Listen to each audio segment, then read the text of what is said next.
Class 12 chapter 7 topic है विकास के बाद।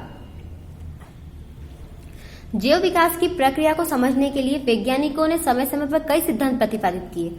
किसको? जैव विकास को। जैव विकास को समझने के लिए सभी वैज्ञानिकों ने अपने अपने हिसाब, अपनी अपनी जगह पर, अपने अपने तरीके से कई सिद्धांत प्रतिपादित किए। इनमें से कई सिद्धांत को प्रमाणित किया जा चुका है।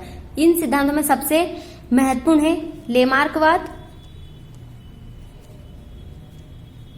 दूसरा डार्विनवाद और तीसरा है डी ब्रीज।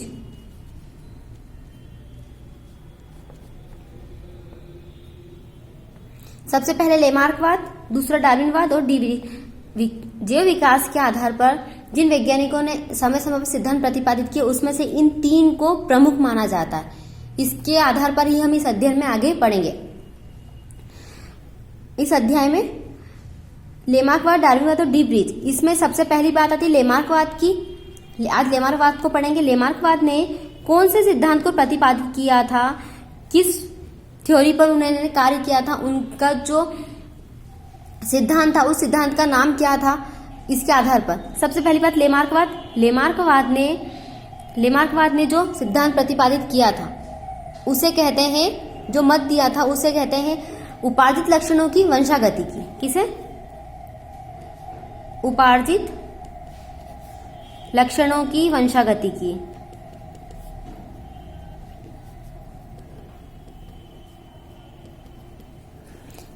ये ऑब्जेक्टिव में भी पूछे जाते हैं। इनकी जो थ्योरीज है वो उसमें भी ऑब्जेक्टिव में भी पूछ लिए जाते हैं। अब इसके आधार पर हम उपार्जित लक्षणों की वंशागति की डार्विनवाद ने दिया था प्राकृतिक वर्णनवाद और डी ब्रीज ने दिया था उत्परिवर्तनवाद। ठीक है, आज हम लेमार्कवाद के बारे में पढ़ेंगे। उपार्जित लक्षणों की वंशागति की। उपार्जित लक्षणों की वंशागति का मतलब होता है किसी भी जीव में वातावरण में परिवर्तन होने के साथ उसकी आदतों और व्यवहार में भी परिवर्तन होने लगता है।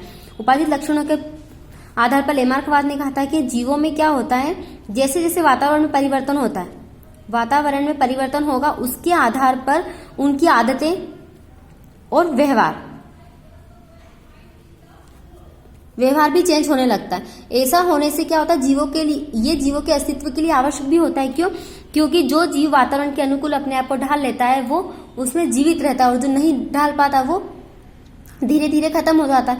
वैसे ही जीवों के वातावरण, इनकी आदतें और व्यवहार में चेंज होगा। आदतें और व्यवहार में चेंज होने के साथ में ही इनके जो अंग होंगे उनके उपयोग भी ज्यादा, जिन अंगों का ज्यादा उपयोग होगा वो अधिक विकसित होते जाएंगे और जिन अंगों का उपयोग कम होता है वो धीरे धीरे गायब हो जाते हैं। इसके आधार पर ही लेमार्कवाद ने उपार्जित लक्षणों की वंशागति का सिद्धांत दिया था। उनका कहना था कि जीवों में क्या होता है कि जैसे ही वातावरण के चेंज होने से, एटमॉस्फेयर चेंज होता है, वातावरण चेंज होता है, प्राकृतिक में कुछ भी चेंजेस आता है, उसके आधार पर जीवों की आदतें और उनके अंगों में भी क्या होता है, परिवर्तन होने लगता है। इसके आदतें व्यवहार में बदलाव होगा। इन बदलाव के फलस्वरूप क्या हो, जीवों का उपयोग भी अधिक और कुछ का कम होने लगता है। क्या होता है, अंगों का उपयोग जो होगा किसी में ज्यादा होगा, किसी अंग का उपयोग ज्यादा और किसी का कम। इसके आधार पर जिन अंगों का उपयोग ज्यादा हो रहा है वो अधिक विकसित होते जाएंगे और जिनका कम हो रहा है वो धीरे धीरे समाप्त होते जाएंगे। ठीक है, और अंग विकसित होते चले जाते। इसके अलावा कुछ नए गुण व आदतें भी जीवों में विकसित हो जाती है। उन्हें उपार्जित लक्षणों की वंशागति के उपार्जित लक्षण कहते हैं। इन सब चीजों के साथ में ही आदतें, व्यवहार और अंगों का उपयोग, अनुपयोग, इसके आधार पर ही इसके साथ साथ क्या होता है, कुछ नई आदतें और गुण भी जीवों में विकसित हो जाते हैं। क्या हो जाते हैं, गुण और आदतें, जिन्हें कहते हैं उपार्जित लक्षण। क्या कहेंगे, जिन्हें उपार्जित लक्षण। ठीक है, जैसे नई संततियां अपने पूर्वजों से बिल्कुल अलग हो जाती है पर नई जातियों की उत्पत्ति होती है। जैसे नई आदतें और गुण उत्पन्न हो गए, धीरे धीरे क्या होता है कि विकास, कुछ व्यवहार और आदतें हर पीढ़ी में कुछ न कुछ चेंजेस आते रहेंगे और एक टाइम ऐसा आएगा कि जो संततियां जो रहेगी वो क्या हो जाएगी, अपने पूर्वजों से बिल्कुल अलग हो जाएगी। पूर्वजों से क्या हो जाएगी, बिल्कुल अलग हो जाएगी और एक नई जाति की उत्पत्ति होगी। जब अपने पूर्वजों से अलग होगी तो क्या होगा, नई जाति की उत्पत्ति होगी। ठीक है, क्या होगी, नई जाति की उत्पत्ति होगी। और इसी को क्या कहते हैं, उपार्जित लक्षणों की वंशागतिकी का मत भी कहते हैं, कि जो संतान जो रहती है अपने पूर्वजों से धीरे धीरे हर पीढ़ी में क्या होता है, एक न एक कैरेक्टर बदलता रहता है, हर अनुसार वातावरण के अनुसार उनकी जरूरतें और आदतें चेंज होती जाती है। उसके साथ ही उनके अंग जो रहते हैं उनका भी उपयोग किसी का कम किसी का ज्यादा होने लगता है। उसके आधार पर एक टाइम ऐसा आता है, एक समय ऐसा आता है जब जो संततियां हैं वो अपने पूर्वजों से बिल्कुल अलग हो जाती है और एक नई जाति की उत्पत्ति होती है, जिसे कहते हैं उपार्जित लक्षणों की वंशागतिकी। और लेमार्कर को निम्न बिंदुओं के आधार के माध्यम से भी ये समझा जा सकता है कि इसमें उपार्जित लक्षणों की वंशागतिकी कैसे उत्पन्न होती है। तो इसमें कुछ पॉइंट्स हैं। सबसे पहले आंतरिक जैविक शक्ति, आंतरिक जैविक शक्ति। दूसरा वातावरण का प्रभाव, वातावरण का प्रभाव। ठीक है, नई आवश्यकताएं,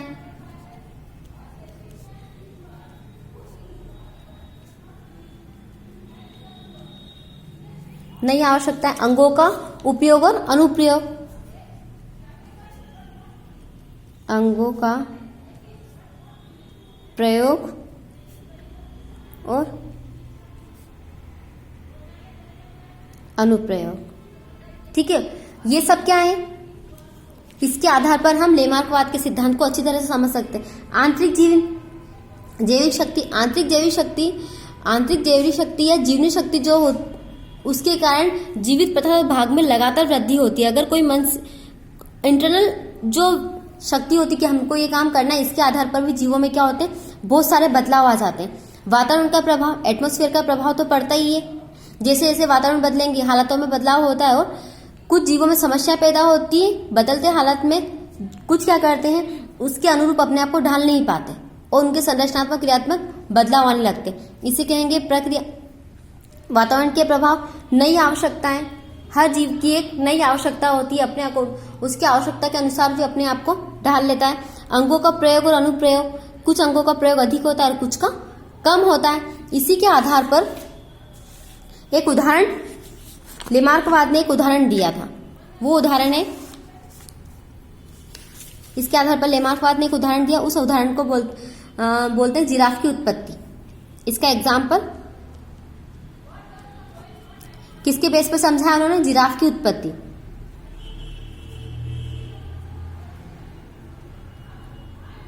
जिराफ की उत्पत्ति, ये तो क्या था जिसके माध्यम से हम सारे लेमार्कवाद को समझ सकते हैं। और उदाहरण किसका दिया था उन्होंने, जिराफ की उत्पत्ति। जिराफ की उत्पत्ति से मतलब है कि अफ्रीका के रेगिस्तान में अत्यंत लंबी गर्दन और लंबी टांग वाले जिराफ पाए जाते हैं। लेमार्क के अनुसार कहना है कि लाखों वर्ष पूर्व क्या हुआ था कि इनके जो पूर्वज थे वो छोटे कद वाले और छोटी गर्दन वाले थे। उनकी गर्दन कैसी थी, छोटी।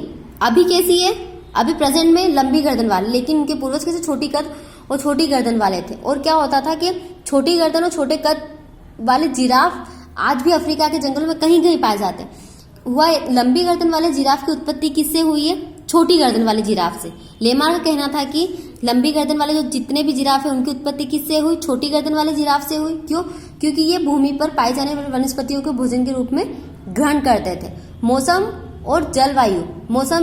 और जलवायु में परिवर्तन होने के साथ साथ इनकी जो जमीन पे जो वनस्पतियां पाई जाती थी वो धीरे धीरे क्या हो गई, समाप्त हो गई। और इन्हें अपने भोजन के लिए किस पर डिपेंड रहना पड़ा, ऊंचे ऊंचे पेड़ों पर, ऊंची ऊंची वनस्पतियों पर डिपेंड रहना पड़ा। और जिसके कारण क्या हुआ, उनको उनकी पिछली टांगे जो थी, अब पहले नीचे गर्दन करके खाना पड़ता था क्योंकि उनकी जो वनस्पति जो जमीन पर भूमि पर जो घास पाई जाती वनस्पतियां वो धीरे धीरे समाप्त हो गई। पहले इजीली खा लेते थे, लेकिन उनके समाप्त होने के बाद उनको अपना जीवन यापन करने के लिए जो वनस्पतियां बड़ी है उन पर डिपेंड रहना पड़ा, उन पर आश्रित होना पड़ा।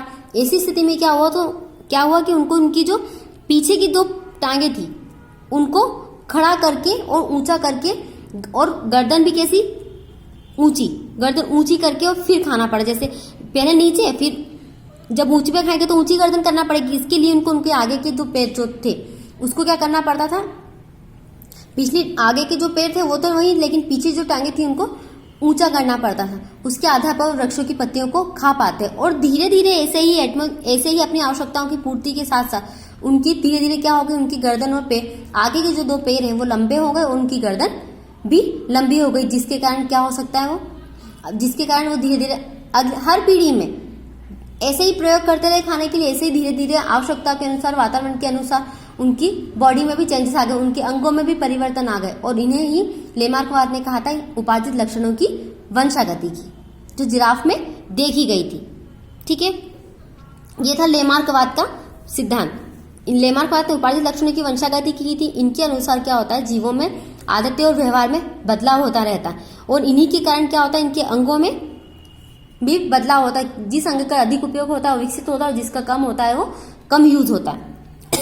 और कुछ इसके साथ ही कुछ नए आदतें और गुण भी उत्पन्न हुए, जिसको कहते हैं उपार्जित लक्षण। और इन्हीं के साथ में क्या होता है कि एक टाइम ऐसा आता है कि जो संततियां होती है वो अपने पूर्वजों से बिल्कुल अलग हो जाती है, और क्या करती है, नई जातियों की उत्पत्ति करती है। इसे इन निम्न आधार पर हम समझ सकते हैं। आंतरिक जैव शक्ति के आधार पर वातावरण का प्रभाव, नई आवश्यकताएं, अंगों का प्रयोग और अनुप्रयोग। और इसका उदाहरण दिया था उन्होंने लेमार्कवाद ने जिराफ की उत्पत्ति, जो अफ्रीका के रेगिस्तान में पाए जाते हैं। उनका कहना था कि पहले छोटी गर्दन वाले थे और नीचे जमीन की भूमि की जो वनस्पतियां थी उनको भोजन के रूप में ग्रहण करते थे, लेकिन धीरे धीरे वातावरणीय प्रभाव के कारण वो वनस्पतियां खत्म होती गई और उन्हें अपने भोजन के लिए बड़ी वनस्पतियां, ऊंची टहनियों वाले जो पौधे थे उन पर डिपेंड रहना पड़ा, जिसके कारण उन्हें अपने पिछली 2 टांगे और गर्दन को लंबा करके भोजन को कर पाते थे। वो अपने उन पत्तियों को उसके हिसाब से खा पाते थे, और जैसे जैसे उनके अगली पीढ़ी आती गई वैसे वैसे उनके अंगों में वातावरण के अनुसार चेंजेस आते गए, और उनकी आगे की जो 2 पैर हैं वो लंबे और उनकी गर्दन भी लंबी हो गई। और यही क्या होगा, जिराफ में उपार्जित लक्षणों की वंशागति। ठीक है, कल हम डार्विनवाद पढ़ेंगे।